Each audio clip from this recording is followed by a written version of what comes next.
Be wary of misleading investment data. I'm telling you, man, it's easy to fall into the trap. And when I say misleading, it's not nefarious, it's real. But if you don't read the data correctly or don't know how it actually applies to you, you can be much more overconfident than you should be, especially as you go into retirement. All right, so let me share with you this article I'm reading from my man Ben Carlson over here at A Wealth of Common Sense. Big fan of Ben's. This guy crushes, and you should follow him. And you can follow him on his X handle, A Wealth of CS. All right, A Wealth of CS Gas. I forgot what CS Gas stands for. Anyway, I just remember CS Gas in the Army. I don't know what the hell it is. It's something stupid. But anyway, my man Ben Carlson, there he is. And what he says is that January to June 1970 total returns of the S&P 500 were down 29.23%, according to French Fama of the evidence-based investing fame over at Dimensional Fund Advisors. A lot of these guys, we're evidence-based investing. I'm like, ugh, I hate that terminology, but I get it. French, one of those guys, if not both of them, won the Nobel Prize. So everybody and their mom who's in my business loves to hang their hat on. Oh, I'm using historical evidence from Nobel Prize economists. Like, oh, dude, I hate it. But be it as it may. And what you'll see here is what the hell was that? Exit page. You'll see a negative 29.23% decline, your total return on the S&P 500 from January 1969 to June of 1970. And yet, if we come over here and we look at the S&P 500, in 1969 it was down 8.6%. In 1970 it was up 3.6. So it looks like we started with $1 million, we ended up with 946,000. It doesn't look that bad, does it? You're like, yeah, I could have hung with that. From this 30,000 foot viewpoint, yeah. But this is where investment's like a fractal. If you're not familiar with fractal, you should read Benoit Mandelbrot, that book right there, The Misbehavior of Markets, Nassim Nicholas Taleb. A fractal is like what you see from the top, the 30,000 foot viewpoint, isn't what you see at the 10,000 foot viewpoint, the 5,000, the 2,000. And investment markets are just like a fractal. Year over year returns, the accumulation of a yearly return is the monthly returns, the quarterly returns, the daily returns, the second returns. And so just because you see it from the high view, there's much more to the story. There's a fractal. You got to dive deeper and deeper and deeper because you're living in the moment. You're not living in annual returns. Never mind 10-year rolling averages. You're living in the moment. And the moment right now is what you're making the investment decision on. How is your emotions on this moment of time? And if your moment of time is, look, man, we were down 29.23% in this time frame, and yet if you look at it from the 30,000 viewpoint, you're only down 8.6 or even 5.5 when you factor in the 2 years running. I want to show you something. Go to political calculations. Very interesting. From just January 1970 to July of 1970, the annualized rate of return was negative 31.33. If you annualize your 26.9% rate of return, you would have lost a third of your capital. You think it's easy as a new retiree to sit there and say, no big deal. The markets go, the markets come, markets go. Many of you will on this channel, but a lot of you won't. A lot of you will be freaking out. I know because I've been in this business for a long time. People freak out because they're living in the moment. We are fractal. We're seeing it today, and everybody else, from hindsight, is like, oh, up here it's only 8.5%, whatever. But check this out. I'm going to show you guys something very interesting here. We're going to go to 2011. In July of 2011, I'm going to share a story with you right there. July of 2011, and we're going to go down to 2011 right there to August of 2011. All right, so let's get right there. All right, so watch this. Watch this.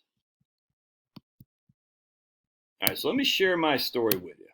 In 2011, in the summer of 2011, my man Rich and I, we used to do these seminars on behalf of USA going all over the East Coast, all over.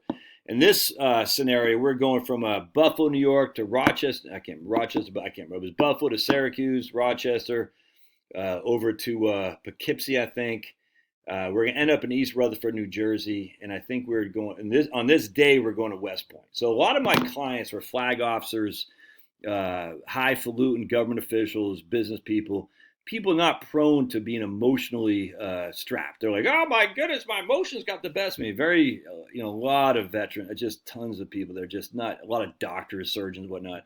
Not doctors are too prone just to be fly off the handle emotionally. But on this day, we're driving to get ready to do our seminar in West Point, and I got a call from one of my clients, and he said, man, I can't take this. I'm getting out of the market. And I'll remember, Rich was driving, heaven forbid, because Rich is not a very good driver. He's from Louisiana, so he's like, I'm scared to drive, Josh. They call me scared, I'm scared. It's like, dude, you can pass cars. I know it's crazy. I don't know if they do that in Louisiana, but everywhere else in the other 49 states, you can actually get around a slow-moving car. You don't have to be behind them going 45 and a 65. Just throwing it out there. Anyway, so he was driving, and I was listening to this guy. I didn't talk to him. He left me a voicemail, but he needed to think about getting out of the markets because the markets are getting crunched. And again, these aren't emotionally butterflies, you know what I'm saying? And I'm just like, what? And I had, because I don't pay attention to the market. I was like, what's the guy talking about? And he was down about 15%. Anyway, so if you look at look at this, you were on an annualized basis for these 2 months. If you annualize what happened in these 2 months of time, you would have been down 73.22% if those 2 months were annualized to 12. Because you can see the S&P 500 fell from 1.325 to 1185. Now, it doesn't seem like a big deal, but that's a 2-month time frame. That's a huge deal. Huge deal. In fact, we can take our trusty calculator. And again, these are annualized. So 111325 minus 1185 divided by 1325. That's an 11% decline in those 2 months' time. And if you actually use it it's like a 45-day time frame from June, the beginning of July until about August 15th, is down about 18%. All right. So if you annualize that over 12 months, it's a 72% decline. But in reality, it's down about 15%. What happened on a market basis in 2011? You want to take a guess? Again, this is a fractal nature of why you got to know this stuff. 2011, boink, boinky boink. The market was actually up 2.1%. So you actually made money in the market in 2011. But in reality, during the fractal nature of the daily activities of your wealth, your emotional health, you were down on an annualized basis 73%.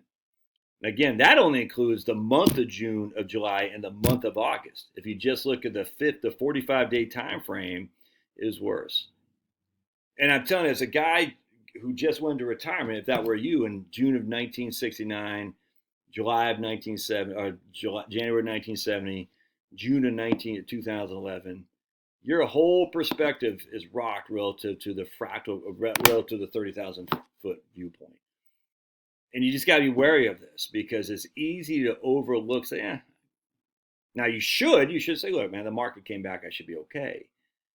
A whole lot easier said than done for a guy who just separated from service and now finds himself down 28%, 15% in the first 2 months of his retirement. And again, misleading doesn't mean someone's misleading you. It means you're misleading yourself with your emotional ability to handle this. Talked to a guy just the other day from San Diego, now lives in Colorado. I said, what happens if you're down a third in your first 6 months of retirement? Because I just let it ride. And I could tell by his portfolio, he's like, he can let it ride for sure. Of course, it helps when you have no debt. If you have no debt, you can let it ride easier. Anyway, I hope this helps. Remember, think about your emotional stability. It's okay to say, I couldn't handle a 33% decline in my portfolio right when I retired. I couldn't, especially if you're pulling money from that, which is another reason why you need the barbell as well. Let that cash give you the hedge you need against pulling money when it's down 33%. All right. God bless. Smash, and I love to hear your thoughts. Don't forget to subscribe. Trying to get to 90,000 subscribers by year end. So hit that subscribe button too, and the like button.